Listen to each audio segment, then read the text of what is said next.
Madam Deputy President, in itself, the events in Minnesota are terrible and should be condemned and have been condemned. But we also need to pay attention to these events because they send a very clear warning, that a warning about what could happen here in Australia if we follow the same path.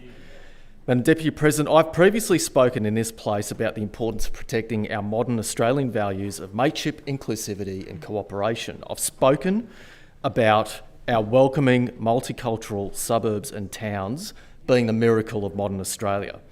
And the remarkable fact that in Australia it is not remarkable for people from all parts of the world to simply get along and to live side by side.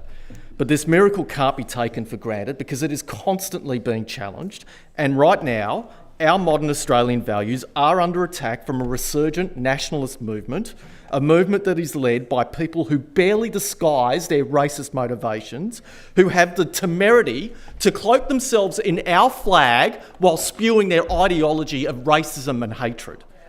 Absolute temerity of doing that. That's my flag. Madam Deputy President, they deliberately stir up resentment towards migrants, towards people of colour, and we don't need to imagine where it leads because we know where it leads. And we can see what is happening in other places where aggressive anti-migrant policies have been put in place. We can see the frightening images of jackbooted masked agents shooting civilians in the streets, and we can read the heartbreaking stories of children being taken from their driveways. Freedom is and must be fundamental to any modern liberal democracy. That includes freedom of movement and from the unjust actions of a government that is acting without the restraints of the rule of law. Madam Deputy President, I'm an Australian of Iranian descent. The concept of freedom from tyranny is something that is very acute to me. Tyranny is real, and countries like Australia should be a safe haven, a place where people can live free from the yoke of authoritarianism in all its forms and behind all its various disguises.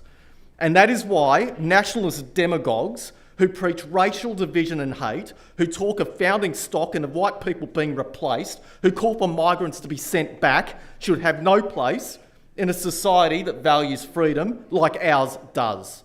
And as leaders of our community, it is our responsibility to protect the values that makes Australia so special and to stand up against the scourge of racial hatred and division.